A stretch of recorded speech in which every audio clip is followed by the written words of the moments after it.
SINT,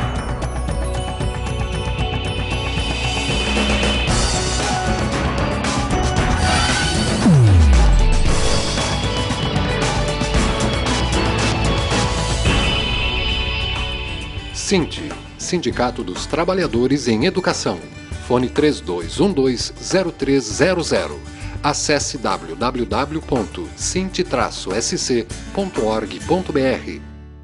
Olá, amigos! No Floripa em Foco do SINT, o Sindicato dos Professores aqui no estado de Santa Catarina, nesta semana, a presença da diretora de Comunicação e Imprensa do SINT, a professora Claudete Mitman. Bem-vinda, professora. Tudo tranquilo? Tudo tranquilo, é um prazer estar novamente aqui com vocês. Mesmo sem almoço ainda, né? Ambos, mas também não precisava colocar isso para todo mundo ficar sabendo. Mas são ossos do ofício, né? Ossos do ofício. É que eu quis aproveitar o gancho para falar justamente da merenda escolar. Exatamente. Né? Que seria bom se tivesse alguma aí também, né? Mas tudo ao seu tempo. Quer dizer que houve um encontro estadual na Universidade Federal aqui de Santa Catarina, o terceiro encontro estadual, destinado a discutir a merenda escolar. Quem é que organizou esse encontro? É o SECANI, que é o órgão responsável, e o FNDE. Então já é uma atividade nacional. Essa atividade, Santa Catarina, ela tem uma característica interessante. O nosso SECANI e o nosso Conselho Estadual de Alimentação Escolar estão entre os mais atuantes do país. Opa.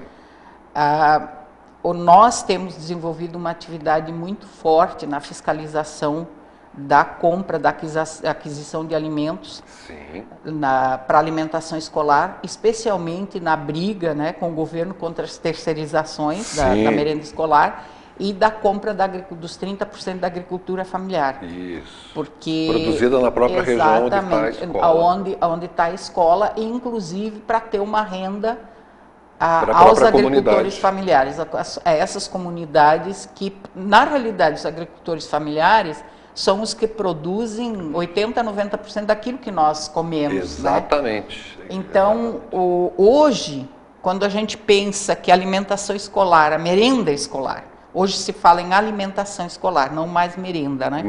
A merenda escolar ela foi criada por Getúlio Vargas como uma forma seria uma política compensatória, uma política assistencialista para crianças carentes, porque vinham para a escola, tinham fome para alimentar as crianças.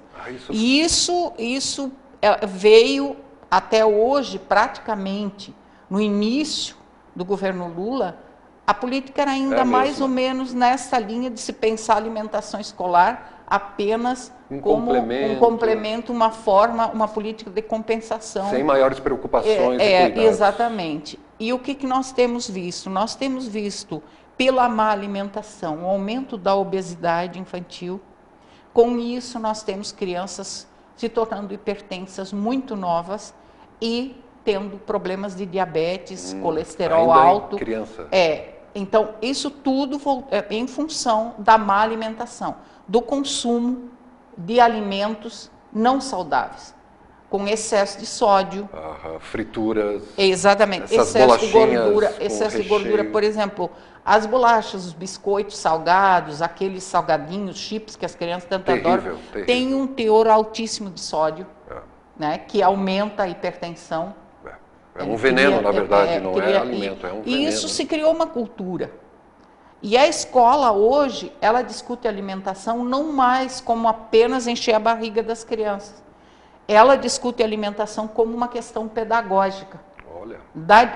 Ela discute alimentação como um fator importante para o bom desenvolvimento nutricional, tanto que os conselhos, eles discutem através do FNDE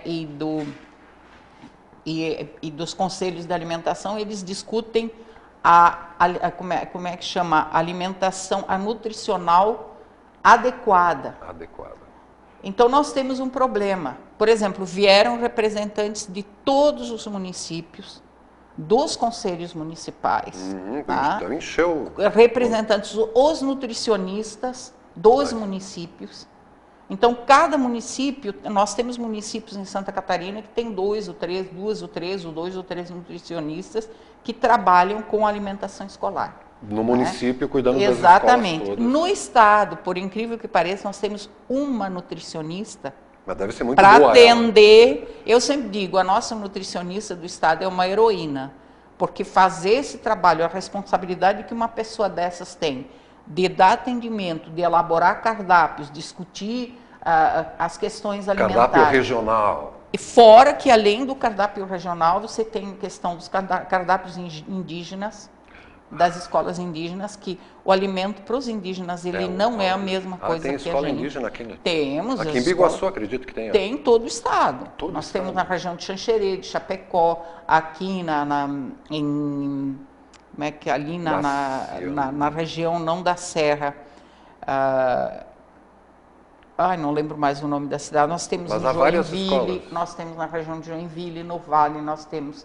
Ontem, por exemplo, eu estive em Joinville representando o conselho com o pessoal da Secretaria de Educação, visitando as escolas indígenas lá. E está tudo ok lá com os índios? Eles estão sem merenda há 6 meses já, as crianças não têm merenda lá, então foi por isso que a gente foi visitar lá. E o que estaria acontecendo? Licitação? É aquela coisa de você não ter um projeto, eu acho assim, eles enviam, porque eles enviam merenda, me parece, a cada 6 meses, a cada 2 meses, uma coisa assim. Nossa. E eu não sei se isso é feito com o cuidado necessário para atender as necessidades. Por exemplo, nós constatamos lá que tem vários alimentos que os indígenas não consomem.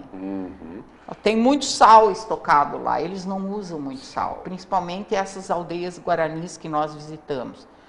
Por exemplo, bolos misturas pré-prontas, eles não usam.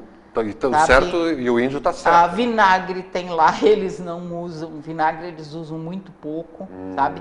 Eles consomem bastante tubérculos, farinha de milho, farinha de mandioca, batata. O feijão, o arroz, a batata, essas coisas, porque eles têm toda uma forma de fazer o alimento deles, inclusive cultural. E não consomem coisas, ou não deveriam coisas muito industrializadas.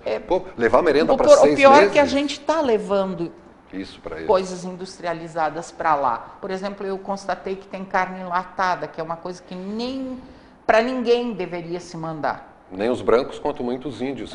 Então, claro que eles têm em alguns aspectos, eles assumem a alimentação dos brancos, mas eles mantêm muito, principalmente os guaranis, eles mantêm muito a tradição da alimentação, da cultura deles. E quanto % tem que ser de alimentação orgânica dos próprios produtores? Dos produtores rurais, dos pequenos produtores, deveria ser comprado 30%.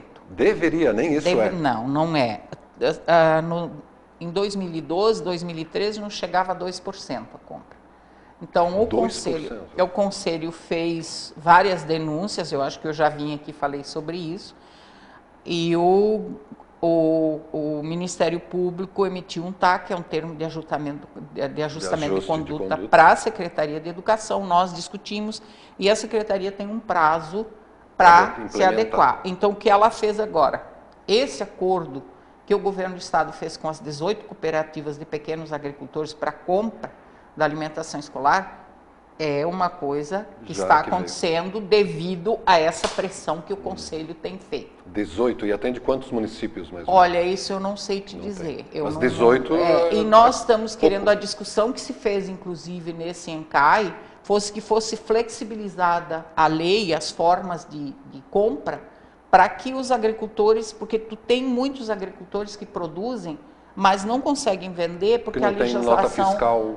Exatamente, a legislação não permite. Então, uma discussão foi essa, que fosse flexibilizada e se criasse outras formas para que se pudesse comprar, porque é um absurdo quando você tem uma região altamente produtora de produtos orgânicos, como aqui no entorno de Florianópolis, tem certas regiões da Serra e no Oeste, e as crianças do próprio município não têm acesso a esse alimento. Ou lá no Oeste, que é um polo exportador de carne de frango e suína, vem frango congelado, sabe-se lá. Porque... E daí nós temos uma outra briga também, porque Santa Catarina terceirizou praticamente tudo, né, a merenda, e daí as terceirizadas entendem que elas não são obrigadas a entrar nesse percentual de compra, mas são sim, elas precisam fazer isso. Elas não estão focando em outra coisa que não a saúde dos alunos, então, professor. As terceirizadas, a questão deles é financeira, né? Quando você terceiriza a merenda, você não está tendo foco à saúde do estudante. Se bem que com a nossa fiscalização, como a gente fica muito em cima, eles retiraram da merenda várias coisas que nós consideramos inadequadas. Certo. Sabe? Então, e uma outra coisa que nós discutimos no INCAE também é uma reforma curricular nacional para incluir a alimentação escolar saudável no currículo nacional, nos temas transversais. Já definir exatamente, definir que isso seja incluído no currículo, que não se fale na alimentação só com aquela pirâmide de alimentos e de vez em quando, no dia da saúde, não sei o quê. Que ela tem que perpassar, porque você pode trabalhar matemática usando quem produz o alimento, quanto as pessoas consomem, fazer, né, no português, geografia, você pode trabalhar geograficamente onde se produz aquele alimento, historicamente resgatar os alimentos tradicionais das comunidades italianas, alemães, indígenas. Aprender em que época do ano se planta o quê? Exatamente, exatamente. Preferem terceirizar e comprar congelados. Isso é uma coisa que nós temos que levar para os nossos alunos para mudar o hábito alimentar. Certo. E é mais barato ou mais caro a alimentação orgânica da produção familiar ou esses industrializados? Quando você compra do pequeno agricultor e você faz a cooperativa, não existe muita diferença. Não existe, porque se você compra, por exemplo, no município ou próximo, você não vai ter o custo do transporte, a logística, mas não sei o quê, porque você tem município que o próprio produtor pode entregar nas escolas. Exatamente, o vizinho da escola produz. Exatamente. Né? O que não tem preço, o que não dá para quantificar o preço é a saúde, o benefício. A saúde das crianças, né? Essa que é a grande questão. Então, o grande foco, e o Cinti tem discutido isso e tem se envolvido no Conselho exatamente nesse sentido, porque a gente, enquanto profissionais, não discute apenas o nosso salário. Nós vemos o que acontece no dia a dia das escolas. A educação como um todo, né, professor? Inclusive, existem estudos que comprovam que a alimentação, ela interfere, inclusive, no humor dos alunos, no aprendizado dos alunos. Com certeza. Sabe? Com fome, quem é que aprende com fome? Não é nem a fome. Ele pode estar de barriga cheia. Depende do alimento que ele come, ele pode ter, por problema de hipertensão ou qualquer outra coisa, ele pode estar desatento, ele pode ter sérios problemas, inclusive, hoje não se vê mais a questão que eu falei para você, alimentação para encher a barriga. Pois é, eu achei interessante essa colocação. Não, encher a barriga e alimentar é bem diferente. A segurança alimentar é a qualidade nutricional dos alimentos, a qualidade nutricional adequada para aquela idade. Entende? Segurança alimentar. A segurança alimentar nutricional. Porque encher a barriga só não resolve. Não resolve, né? Não. Encher barriga, enfim. Lombrigas também enchem barriga. Exatamente. Tá, bom. A gente está aqui no Floripa em Foco do Cinti, o Sindicato dos Trabalhadores em Educação no Estado de Santa Catarina, conversando com a professora Claudete Mitman, que é a diretora de comunicação e imprensa do Cinti. Falando aqui no Floripa em Foco sobre a segurança alimentar oferecida aí nas escolas públicas de Santa Catarina. E a gente vai para o nosso tradicional breve intervalo e já continuamos a falar desse terceiro ENCAE, que é o Encontro Nacional. Encontro dos Conselhos de Alimentação Escolar. E a gente volta a falar daqui a pouco na TV Floripa, a TV que você vê, ouve e sente a diferença.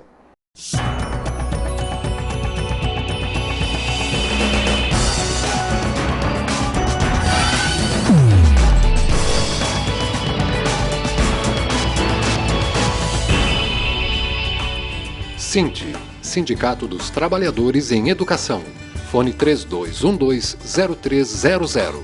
Acesse www.cinti-sc.org.br.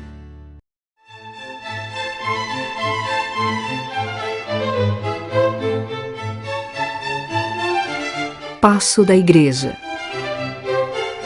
Largo do Palácio, Praça Barão de Laguna, Largo da Matriz, a Praça 15, Uma cidade que cresceu de frente para o mar em torno de uma praça, que assistiu a vida de sua gente passar por ela. O cotidiano do seu povo girou ao redor de seus bancos, de seus coretos, sob sua figueira, ao largo de seus passeios. A Praça 15 é o grande palco da história de Florianópolis, berço de sua cultura e identidade. Da Fundação Cultural Franklin Cascais para a nossa memória. Eu era mais moleque mesmo. Pipa na praia, futebol de botão. Inclusive eu jogava com meu pai no dia 20 de janeiro de 71. Eles invadiram minha casa, tinham policiais, metralhadoras e tal. Eu acordei e meu pai já tinha sido levado. Os meus amiguinhos perguntavam, o que está acontecendo, né? Meu pai foi preso. Ah, mas teu pai é bandido? Eu falei, não, meu pai ele é contra a ditadura. E no dia seguinte, eles levaram a minha mãe e a minha irmã Eliana, que tinha 15 anos. Ele deve ter morrido na tortura 2 dias depois. Eu reencontrei minha mãe 13 dias depois. E na cama dela, ela não conseguia nem andar direito, de tão magra que ela estava. E aí começamos a chorar os dois. Ainda existem mais de 140 desaparecidos políticos no Brasil. Se você tem informações que ajudem a encontrá-los, procure o Arquivo Nacional no site Memórias Reveladas. Governo Federal.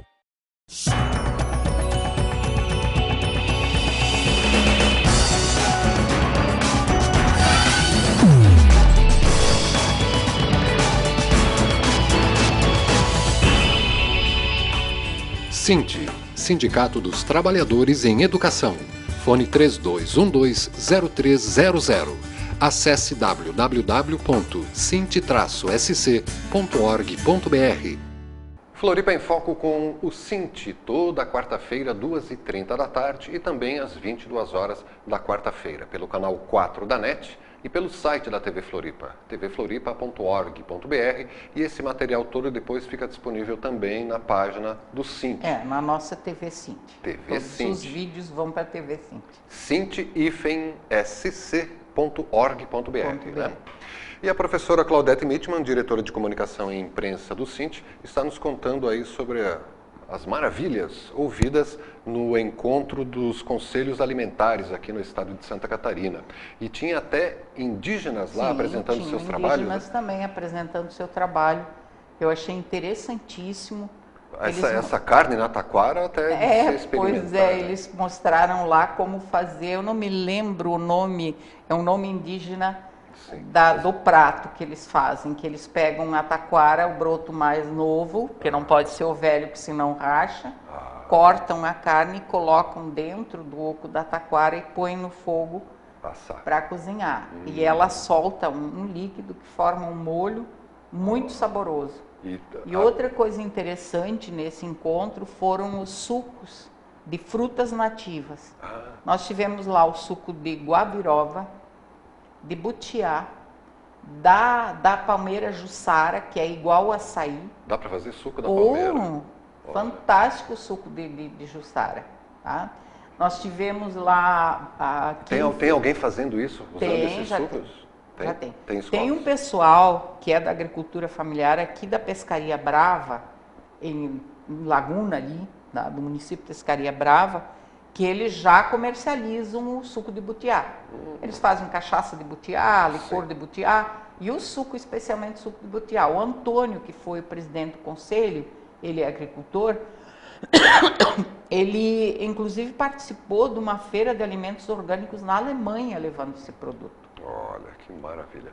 Uma curiosidade, professora, foi o encontro, toma um golinho de almoço, quer dizer, um golinho de água, foi o encontro dos conselhos alimentares. E ele tem poder deliberativo ou é consultivo? O que vai resultar disso? O Conselho de Alimentação Escolar, ele tem várias questões que ele delibera, sim. Ele se organiza para fazer fiscalização nas escolas, nas cozinhas, verificar os alimentos, as condições, e a gente vai e verifica que tipo de alimento está sendo servido para as crianças, se os cardápios estão adequados para aquela idade. Se os cardápios estão sendo seguidos, se eles estão disponíveis. Por exemplo, cada vez que as próprias terceirizadas elaboram os cardápios e eles passam pelo crivo do conselho. O conselho aprova ou não, propõe sugestões de mudança nos cardápios propostos. Não é só chegar e fazer, tem que ser passado por esse conselho. Não é só chegar e fazer, não. E tem poder deliberativo, leva para a Secretaria de Estado. Exatamente, Secretaria, tanto que a gente, claro que a gente faz reuniões, faz aconselhamento. Quando nós detectamos problemas, a gente levanta esses problemas, chama a Secretaria para a reunião, para conversar, para dizer, nós vimos isso. Tanto que a nossa fiscalização a nível de escolas estaduais foi tão eficiente que a gente fez com que as terceirizadas trocassem freezer, enferrujado, fogões que não funcionavam. Nós fiscalizamos, por exemplo, se as janelas da cozinha ou dos depósitos de alimento têm tela. Para não entrar inseto. Se você tem a higienização correta para a manipulação dos alimentos. Treinamento das merendeiras, tudo isso nós fiscalizamos, tanto as terceirizadas quanto as que têm gestão própria. Tem escola com gestão própria? Ainda tem. As indígenas, por exemplo, não podem ser terceirizadas. Quem é que vai fornecer alimentação indígena, né? Eu acho que não podem ser terceirizadas porque eles têm toda uma característica, né, no preparo do alimento deles. E esse encontro dos conselhos alimentares, como é que ele foi estruturado? É em forma de debates, palestras? Nós tivemos palestras iniciais, a gente teve uma palestra com o professor Antônio, que ele é da Fronteira Sul, ele é biólogo, fez doutorado na Alemanha. Universidade da Fronteira Sul. Da Fronteira Sul, ele deu uma palestra fantástica sobre a questão dos transgênicos, a contaminação dos alimentos. Por transgênicos. Exatamente. Nós tivemos uma palestra com a Maria Emília, que é do FNDE Nacional, ela veio de Brasília, e com mais uma professora, como é o nome dela, eu não lembro mais direito o nome dela, porque ela é nova no FNDE, então eu... Mas veio também gente lá de ela trouxe todos os dados da compra de alimentos, do que está acontecendo, quais o volume de recursos investidos. E a Maria Emília, ela falou, inclusive, sobre a questão dos problemas que a terceirização traz e a importância da compra dos pequenos agricultores. Que fortalece a economia. Porque você pega daí os assentamentos, fornecem. Por exemplo, agora, com esse acordo das cooperativas que o governo do estado fez, o leite começa a ser comprado dos assentamentos. Porque tem as cooperativas dos assentados, o Terra Viva e outros que produzem leite. Então, o leite não vai mais ser leite em pó, porque ele perde o valor nutricional muito, e daí vai ser comprado dos assentamentos, o que vem a trazer um lucro para essas pessoas, né? E as cantinas, as lanchonetes também foi discutido, é um problema. As cantinas, aqui em Santa Catarina nós já temos uma legislação, o município de Florianópolis também. Que proíbe refrigerantes, o problema é o seguinte, eles podem até proibir refrigerante, isso e aquilo, mas aí eles acabam servindo suco industrializado que tem um alto teor de sódio, de açúcar, um alto teor de açúcar. Nós não sabemos, nós não temos controle na cantina qual é o produto que usa para fazer o bolo, para fazer isso, para fazer aquilo. Não tem.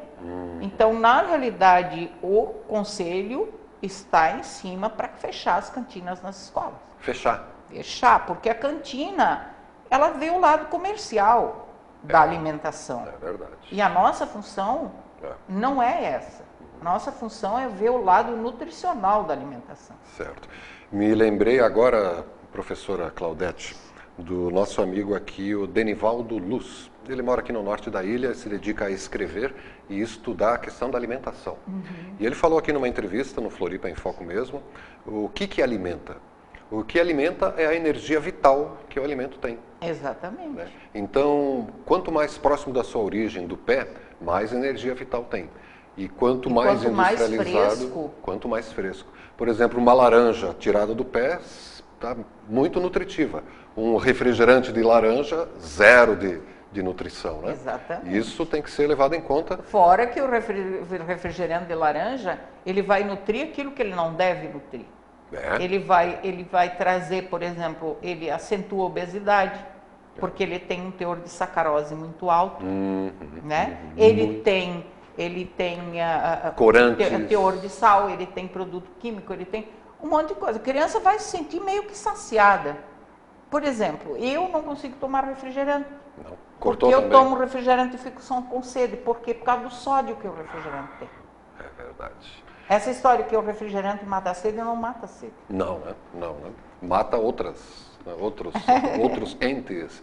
E, pô, que legal esse trabalho, essa discussão na merenda escolar, e devia se estender aí aos refrigerantes, essas propagandas enganosas que se vê em ponto de ônibus, na televisão, por tudo, pregando as maravilhas. Exatamente. Isso que conduziu a essa juventude e até os adultos a uma alimentação totalmente equivocada, inadequada. Né? Nós temos, inclusive, eu sei como professora, aquela história de que a merenda era para pobre. Portanto, o meu filho não vai comer merenda porque ele não é pobre. E tem muita criança, mesmo em situação de carência, que tem dificuldade em consumir a merenda porque ele não quer ser discriminado dentro da escola porque come merenda. E faz o papel de pobre. Exatamente. E muitos pais, nas escolas onde não tem cantina, eles passam no horário de recreio pelo muro, de qualquer jeito eles contrabandeiam porcaria para os filhos comer na hora do recreio. E inclusive brigam com o professor que não deixa alimentar o filho. Com as porcarias que eles querem. Essa que é a questão. Olha, foi uma discussão muito nutritiva, eu diria, professora, né? Muito bom. Me deu mais fome ainda. Né? Agora podemos ir nós, né? Agradecer a audiência do telespectador internauta e convidar para assistir a reapresentação daqui a pouco a partir das 22 horas. E faltou mandar um abraço, um biscoito para alguém, para a gente fechar. Com certeza. Ninguém mais? Então, todo mundo satisfeito? Todo mundo já comeu, todo mundo se alimentou, agora eu vou me alimentar. Vamos nós. Bom apetite! Obrigada. E até a próxima semana. E que todo mundo pense numa alimentação saudável. Todo mundo pense, né? Só vai fazer bem.